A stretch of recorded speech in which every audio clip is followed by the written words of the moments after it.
On April 12, 1961, the Soviet media reported the successful launch, orbit, and re-entry of the first man in space, Cosmonaut Yuri Gagarin. Celebration erupted worldwide at the cosmonaut's single orbit and the Soviet Union's landmark achievement.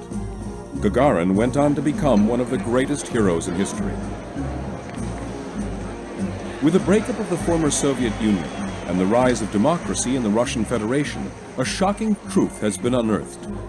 Access to recently declassified documents in the Kremlin archives by Western journalists, coupled with newly forthcoming eyewitnesses, now confirm that Yuri Gagarin, the symbol and heroic icon of the Soviet Empire, was not the first man in space. This honor belongs to Vladimir Ilyushin.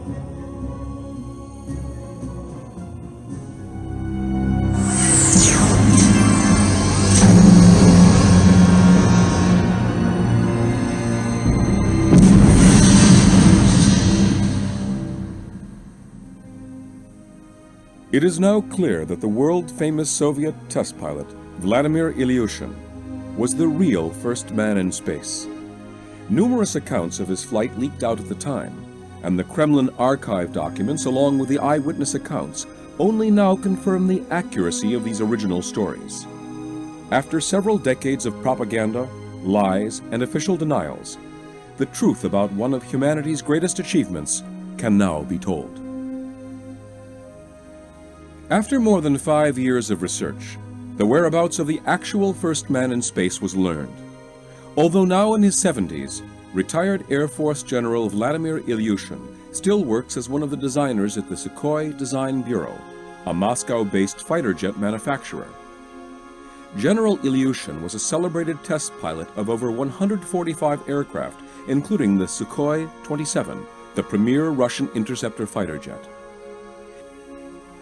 In piecing together this real-life puzzle of a space mission gone wrong and the subsequent cover-up, the producer spent 2 full days in Russia with Ilyushin, where he displayed the family museum and offered a glimpse into his amazing life story. Although Ilyushin promised to reveal his story on camera, upon the producer's arrival in Russia, he chose to steadfastly maintain his secrecy. Oddly, he revealed many other facts about his life never before made public that clearly indicated his involvement in the Soviet space program. In order to explain Ilyushin's fear, it is important to understand both the dynamics of the former communist Soviet regime and the top military secrecy in the Soviet space program from its earliest beginnings.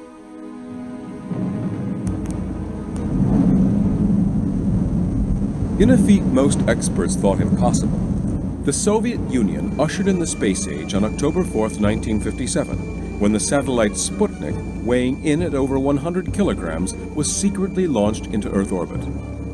Upon the success of Sputnik, people around the world were shocked and dismayed when they realized that the Soviet payload could just as easily have been a nuclear warhead, capable of being delivered anywhere on the planet. After Sputnik was launched, Soviet press published very modest reports of some small objects was delivered to the orbit. But government clearly was surprised by tremendous outpouring of emotions by international media. And finally they thought, look, this little toy can give in our hands a very important political and propaganda instrument. The success of the Sputnik launch was due entirely to the brilliance and determination of the head of the Soviet space program, Sergei Korolev. Korolev was not the genius engineer. He was not a scientist. He was a good engineer. But he was the genius manager. He could manage all these huge people. He will put them together. Without Korolev, it was impossible to do something because all these scientists will be like the ants from one side to the another. They will never work together. And he put them together like this queen ant. They work for him. Nobody knew about Sergei Korolev and nobody met him. That I don't think the name, in my time there, I don't think the name Korolyov was even known. He was always referred to as the designer, never by name. And he never appeared at any of the press conferences in my day. The Nobel Prize Committee approached the Soviet leadership for the purpose of awarding the Nobel Prize to the designer of the Sputnik's rocket booster, along with the accompanying accolades and money that emanate from the honor. However, the Soviet government and leader Nikita Khrushchev would not permit the award to go to the individual responsible for the success, or allow him to leave the country to accept the award. Soviets have no reasonable explanation. It's even difficult not to explain to Americans, but to Russians now, why nobody wanted to give the name of Korolyov when the Nobel Committee asked this because they want to give him Nobel Prize. And the Soviets told, no, we're not interested in Nobel Prize. He is secret. So it is part of this society, part of this society with just recovering from the Stalin hysteria. It's taking a long time. By the late 1950s, it was clear to both the United States and the Soviet Union that the next space challenge would be to send a human into orbit. Several highly trained military jet test pilots were chosen by both nations to literally go where no man had gone before. The Soviet space program remained a highly secretive branch of the military. Test pilots became known as cosmonauts. Космонавты становились известными только после того, как они слетали в космос. До того Cosmonauts became famous only after they had been in space. Before then, no one was allowed to tell anyone what they did. The rule was made so as not to attract attention to those people who were to become cosmonauts, and also to be able to cover up the truth if any accidents occurred.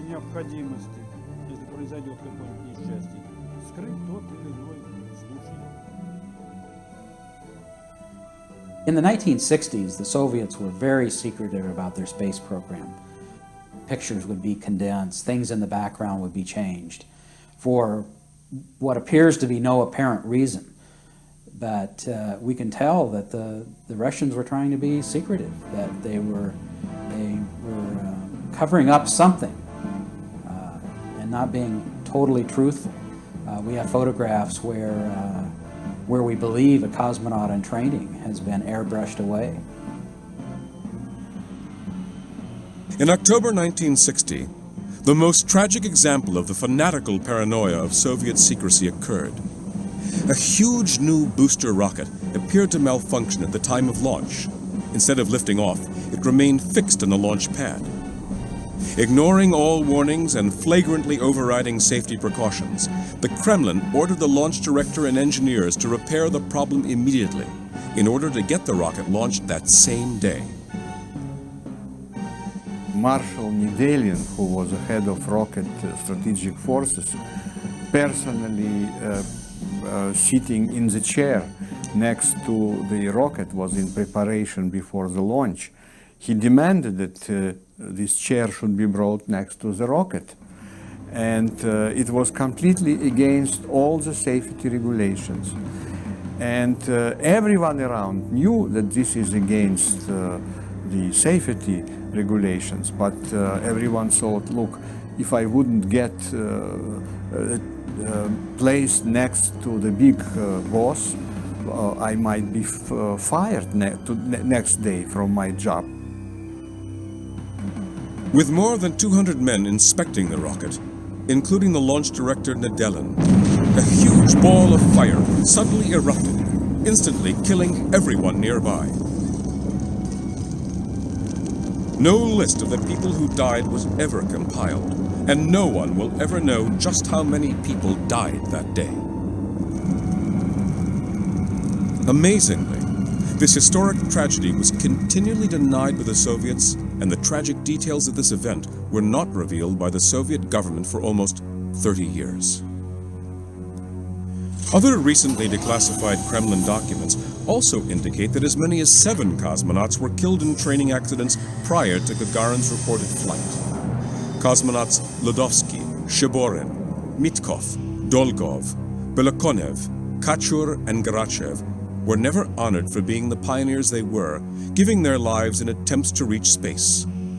They will instead remain as mere names in a secret list of cosmonauts who perished in training accidents. That was the point at which a lot of these guys became increasingly clear that they had been shafted. And they became angry, and there was a lot of anger. But they couldn't do anything. There was no place to go. There was no free press. There were only family members to hear their stories, and after a while, they had told those stories, and what more could they do? Ну, конечно, все было построено на пропаганде в России. Естественно, все было засекречено. Говорилось одно, делалось совершенно другое. Everything was built on propaganda and everything was secret.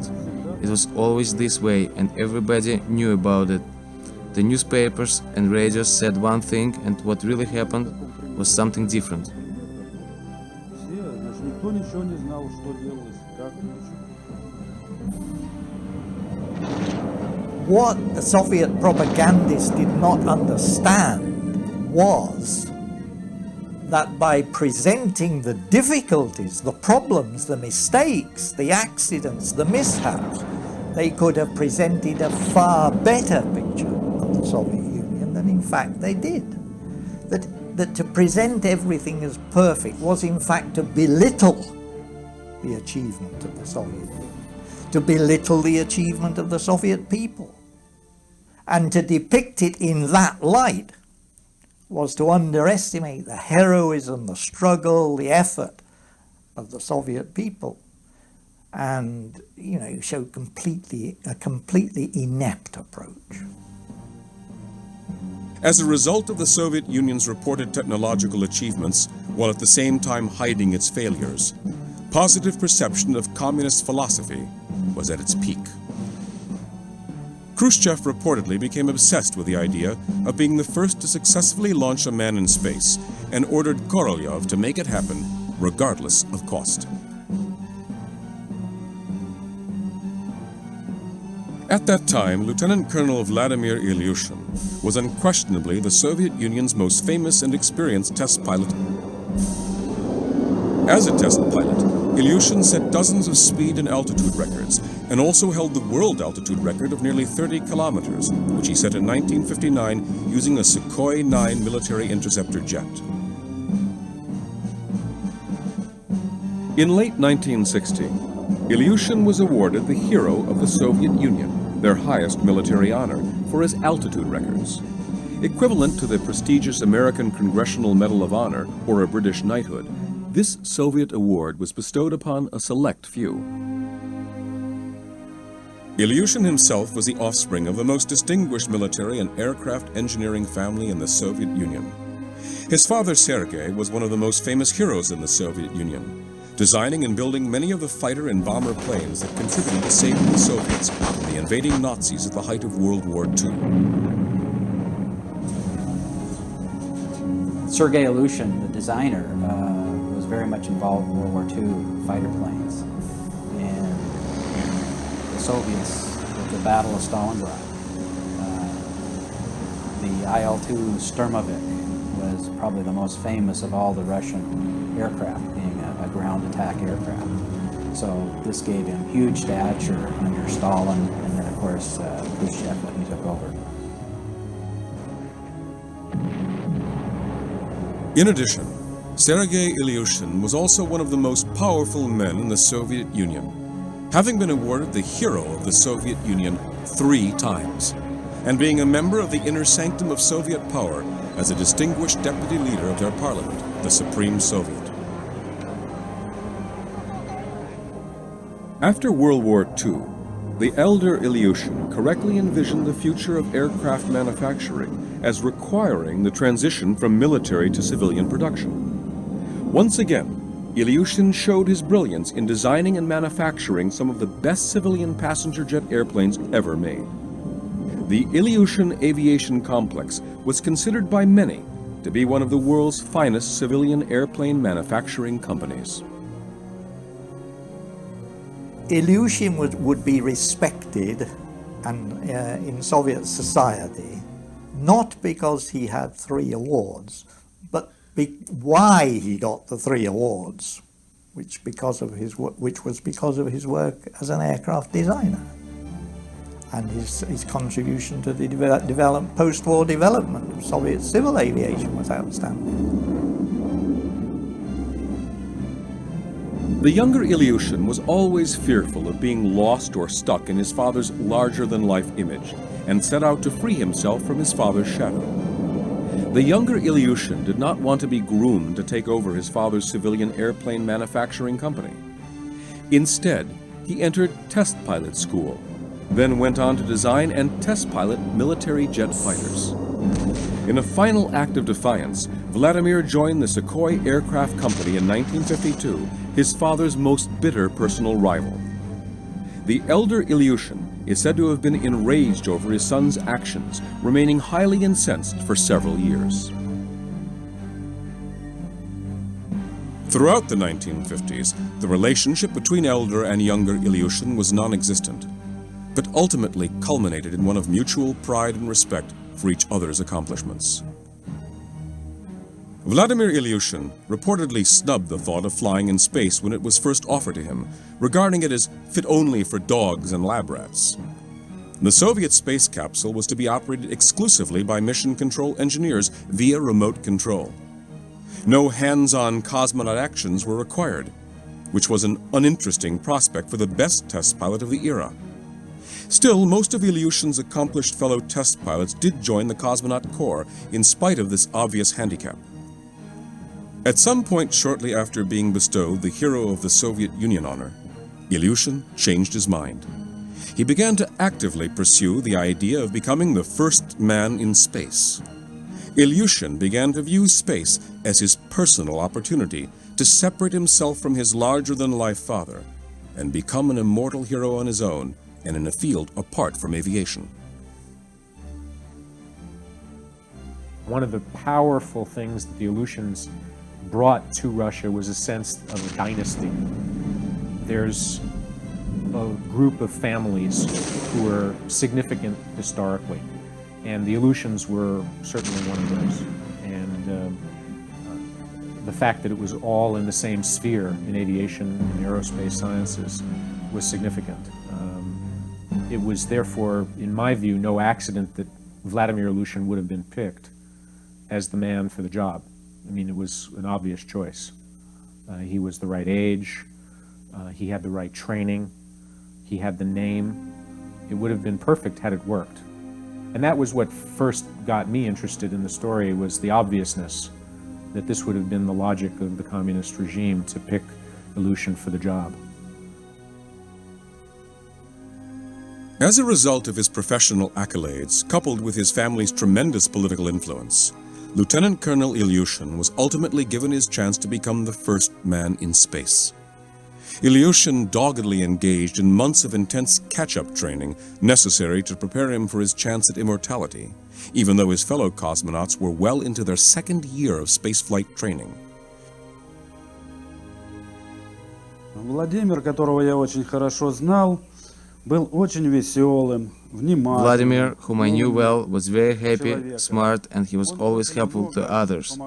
During his training, he was intense, detail-oriented, and meticulous. All assignments he did to perfection, and the results were the best of any cosmonaut in training. Стараясь выполнить все поставленные задачи так, чтобы...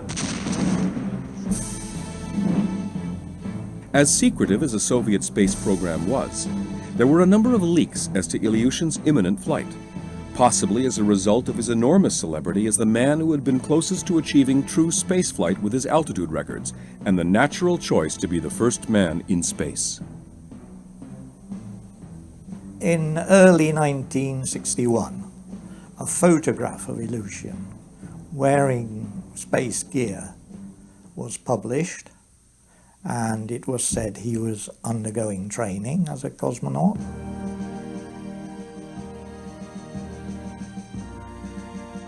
My job was to film all aspects of Vladimir's launch.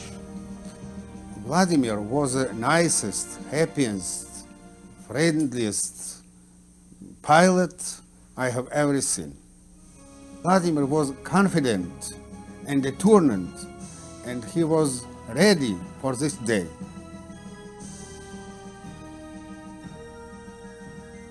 According to declassified documents, Ilyushin was put into the capsule named Rossiya and launched in top military secrecy early in the morning on Friday, April 7, 1961.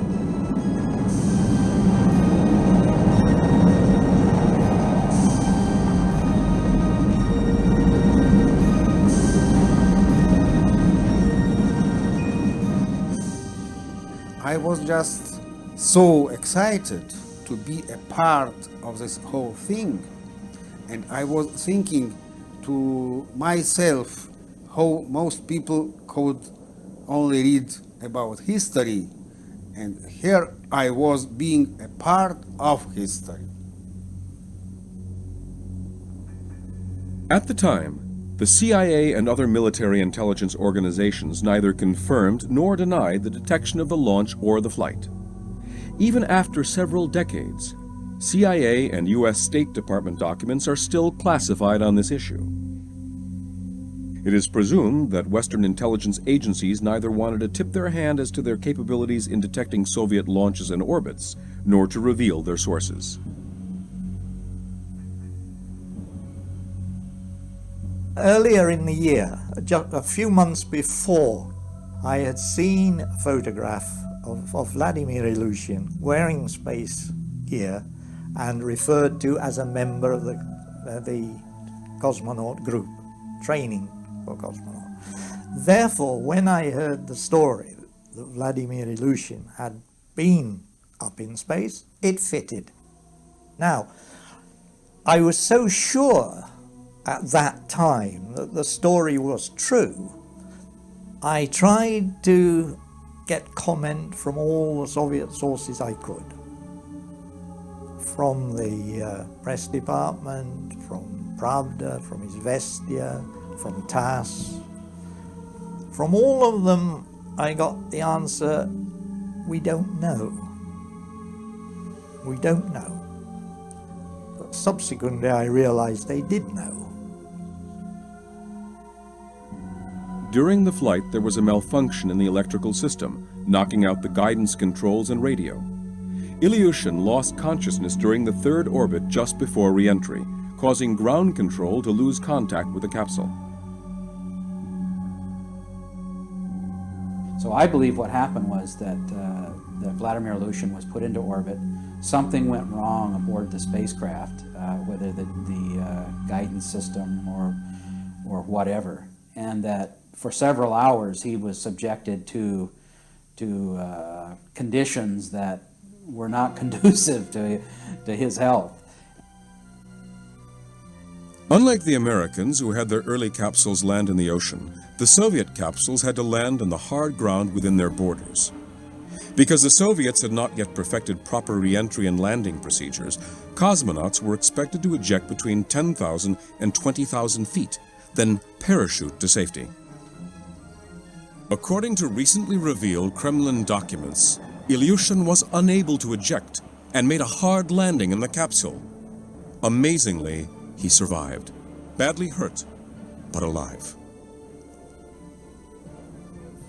The dynamics of orbital mechanics are such that the capsule could only have returned to Russian soil near the planned landing site on the 1st or the 17th orbit. Ilyushin, however, came down on the 3rd orbit. Kremlin archive documents now indicate that Ilyushin went off course and crash-landed in mainland China, not the Soviet Union. He was first detained by villagers, then by local authorities, and ultimately was held in China as an honored guest of the country. Regarding the scenario that involved crash landing in China, one of the things that the cache of documents which I had a chance to rifle through in the archive I did notice quite a few documents referring to Chinese Communist Party officials in this period of time, which was not the best period for Sino-Soviet relations, asking questions about the nature of the space program and direct connection to Ilyushin's being there. Those questions that were raised by Chinese Communist Party officials about the Soviet space program were directly connected to an incident on their own soil. I think that's certainly, for future researchers and investigators, a definite path to pursue. The worst possible case scenario for the Soviet Union now came true, with their mission in shambles and their hero in the hands of their enemies. The Soviet leadership was in total confusion about what to do. At first, there were many indications that the Soviets were going to publicize the flight. Ultimately, they refused to acknowledge the foreign reports and later forcefully but sloppily denied the story altogether with several conflicting and contradictory excuses. By that time, however, it was too late. The story had been broken wide open.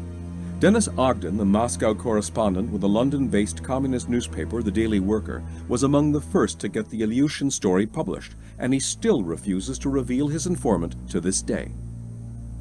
But Ogden did confirm that this source had been a well-placed informant that he trusted fully. The Times had a story very similar to the one I had.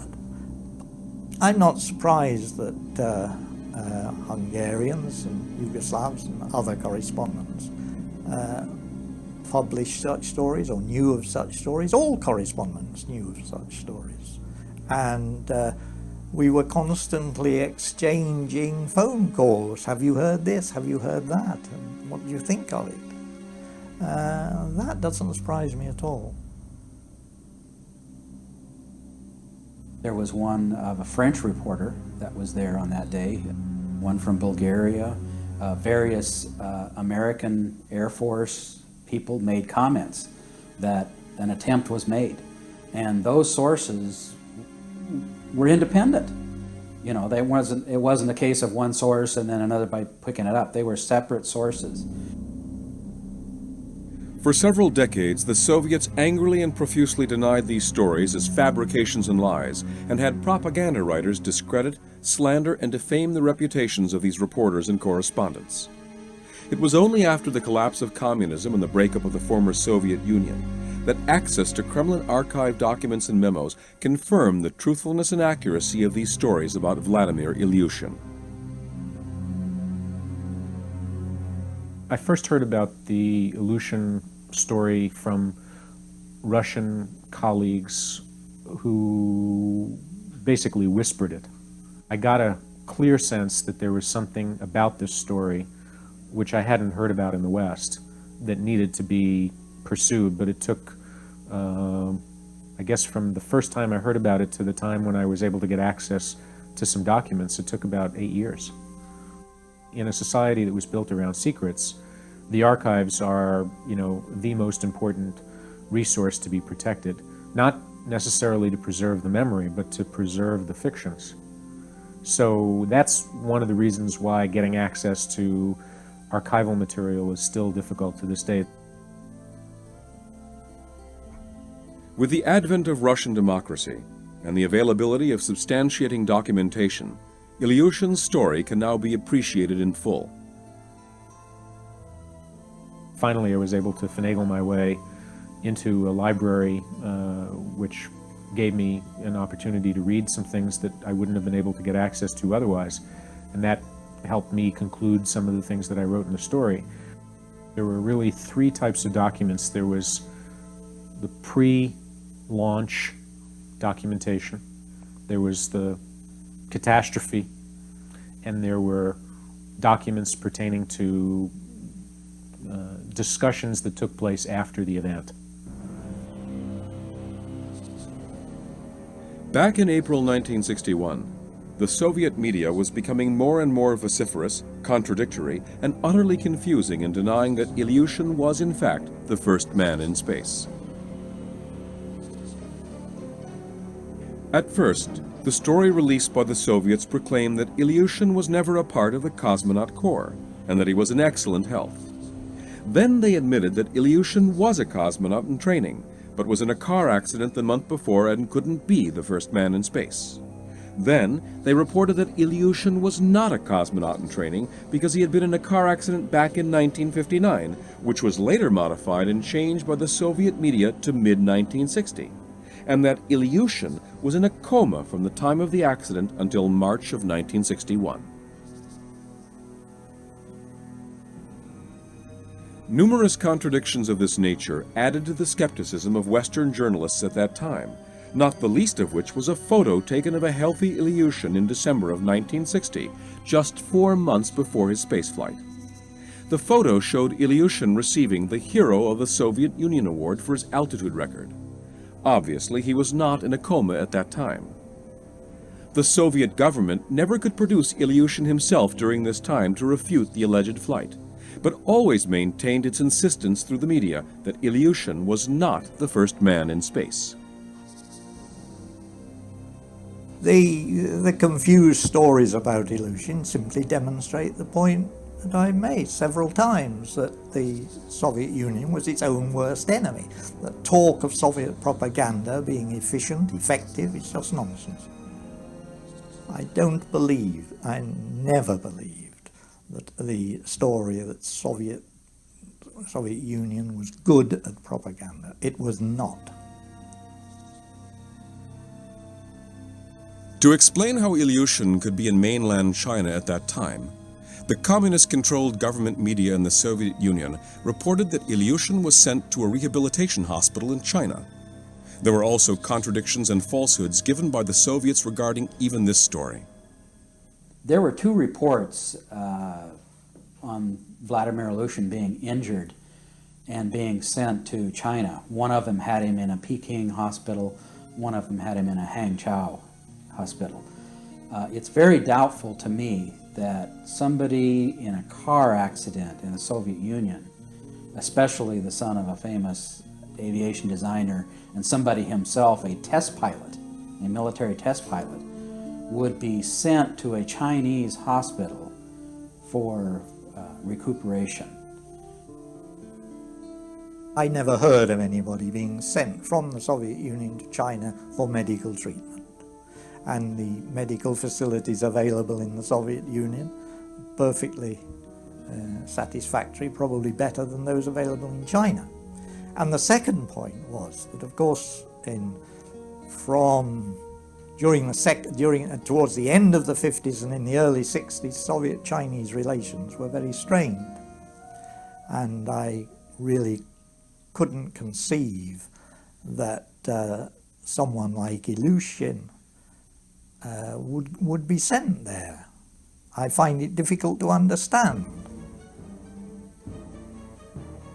Obviously, the Soviets were caught in a no-win situation. Khrushchev could not simply cover up this failure with sheer propaganda. When Khrushchev came to power, he made our society much less closed. But before, everything was secret. Now, still many things remain secret which had no explanation. Because, for example, they told, why we have to told to all the world about our failures? It will not help us. All the failures were known only to a narrow circle, and there was a kind of oral history, you could learn from friends what happened at the launch. But it was amazing that now, in retrospect, we did not have more failures. I think the way government tried to hide the failures was really detrimental for the program. People wonder, why did they not disclose catastrophes? Well, I mean, the easy answer, of course, is that it was embarrassing. Marxist-Leninist economics and Marxist-Leninist politics prided itself on being a scientific, objective analysis of human and natural law. And if you are really good at your Marxist-Leninist theory, then nothing in the real world should be less than perfect. So it was a great embarrassment not only to disclose this fact externally, but to have to admit it internally in the halls of power. I think they were put in a situation then that they didn't have somebody they could present to the public. And here, Khrushchev had been using the space program as one of his big propaganda hammers. And to have this kind of failure, it was intolerable. In an almost unbelievable coincidence, on Saturday, April 8, 1961, the day after Ilyushin's ill-fated mission, an internal meeting was quickly scheduled by Korolyov for various members of the military and government for the purpose of introducing the next first man in space, Lieutenant Yuri Gagarin. This meeting, however, was not acknowledged until after Gagarin's flight, and the film documentation was not released for several years after the flight. It's difficult to single out any out of 6 splendidly trained cosmonauts, but it must be done. The Air Force Command recommends Senior Lieutenant Yuri Gagarin for the first flight in space with German Titov as the backup. In hindsight, it is very difficult to even imagine that the cosmonaut chosen to be the very first man in space would be named so hastily and on a Saturday with only 3 or 4 days of preparation before the most historic launch in human history was to take place. By comparison to the heroic record-setting test pilot Ilyushin, Gagarin was not even in the same league. He had just recently graduated from flight school and was considered a novice pilot without a single noteworthy achievement to his credit. Gagarin was, however, young, articulate, attractive, and a committed member of the Communist Party.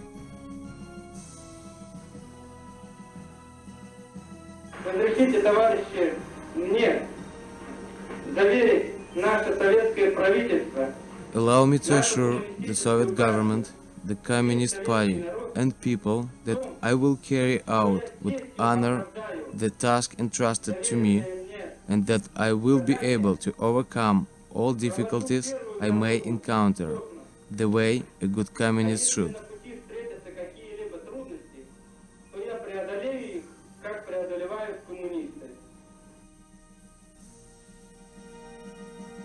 5 days after the Ilyushin flight, the successful Gagarin mission was reported in the Soviet media. It is noteworthy to point out that Khrushchev was in Moscow at the time of Ilyushin's flight, but was on vacation to a remote resort on the Black Sea at the time of Gagarin's launch. Khrushchev was caught totally by surprise when told about Gagarin's flight by phone, and he immediately returned to Moscow, then arranged a tremendous hero celebration with Gagarin. Some Soviet experts now believe that Khrushchev was so overwrought with Ilyushin's failure that he had to go on vacation, and that Korolyov took things into his own hands to launch Gagarin no matter what the consequences, without even bothering to tell Khrushchev in the event there might have been another failure. Yuri Gagarin was clearly a political piece that Khrushchev and the Soviet Union used to the maximum extent they could. After the flight, he was welcomed back in Moscow.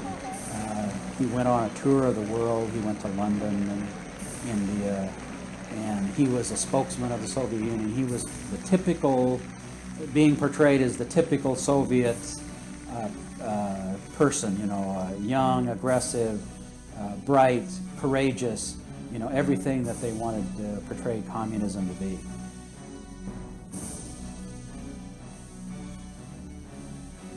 An interesting note in a recently declassified State Department document reveals that the leaders of almost every country sent Khrushchev gifts and congratulatory letters over Gagarin's successful flight, with China being the sole exception, choosing to remain mysteriously quiet during the entire affair. However, China did send congratulatory letters to the Soviet leadership on all subsequent Soviet space missions. Perhaps this was the subtle way China could tell the world that they knew Gagarin was not the first man in space.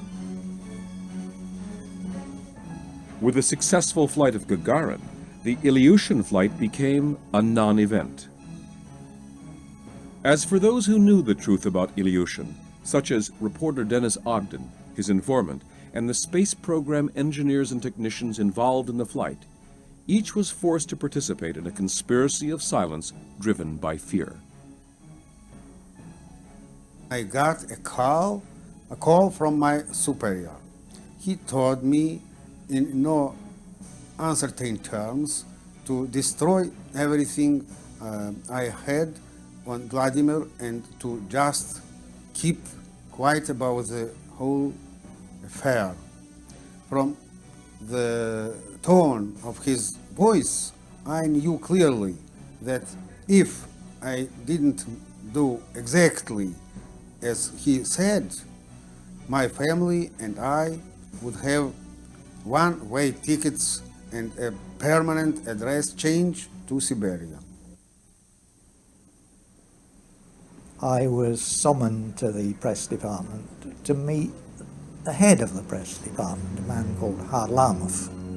He had been instructed by the Central Committee to conduct an investigation into my story. He said, leaning across the table, "I only want to know one thing. Who told you?" I said, "I'm sorry, I can't tell you." "Why not?" "Journalistic ethics." And then he blew up in a big way and he said, "Yes, but we want to know who told you because this person has done great harm." Had I been what was called in Moscow a bourgeois correspondent, a non-communist correspondent, I'm sure I would have been expelled. There's no doubt about that. But it would have been very embarrassing for them to expel a communist correspondent. Through all the years of propaganda and denials, the story of Vladimir Ilyushin and his spaceflight had been relegated to the garbage can of hoaxes, myths, and fabrications generated by overzealous and imaginative Western reporters. Ogden himself was branded as a fantasy writer and flat-out liar. The Soviets, however, went to extraordinary measures to find out who Ogden's informant was. Ogden was constantly followed by the KGB in hopes of capturing his informant. Both Ogden and his informant feared for their very lives. I went to a reception, and I sensed that one of my minders was close behind. And as I walked through the door, straight ahead of me was my informant. And I knew that if my minder saw him and me together, that was it. He would know.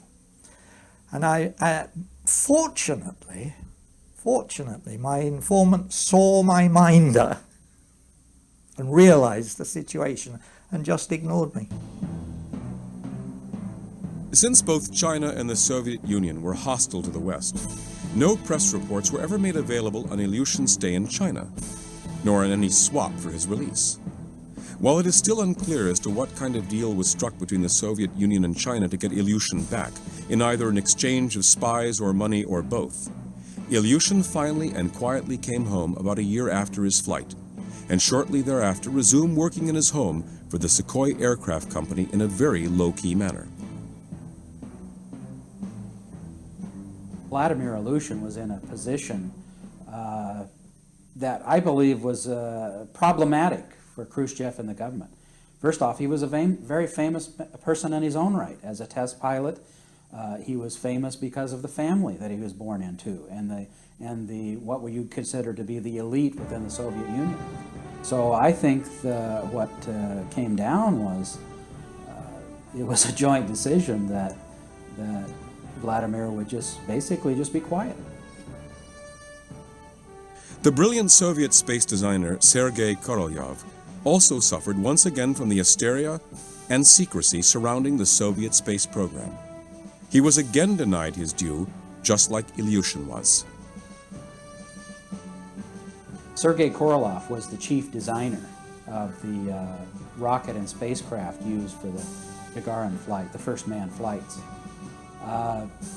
The Nobel Committee wanted to give this person a Nobel Prize for the accomplishment. It was a tremendous accomplishment. But under Khrushchev and the tight regime at the time, even those that followed Khrushchev, there was no release of his name at all until in fact his death in 1966.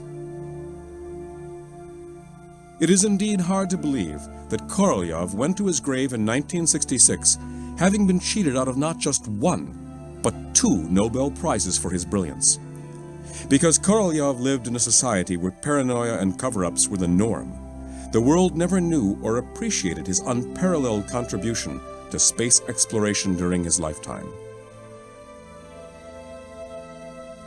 Looking back at the stories of the personalities, the Khrushchev personality, the Korolev personality, the Gagarin personality, the Ilyushin personality, probably the most interesting element of it was the Shakespearean character of the life that was led after these events by Gagarin and Ilyushin. Of course, if Gagarin was not the first in space, he was probably aware of that fact at some point, and that may have led to his demise, alcoholism and lack of control in public. Apparently he became very difficult for the Communist Party to cope with because he would say things in public that were an embarrassment, if not outright dangerous. There were even reports of Gagarin throwing a glass of champagne in the face of Soviet leader Leonid Brezhnev at a government function. Shortly thereafter, in March 1968, Gagarin died in a highly suspicious and mysterious MiG jet crash.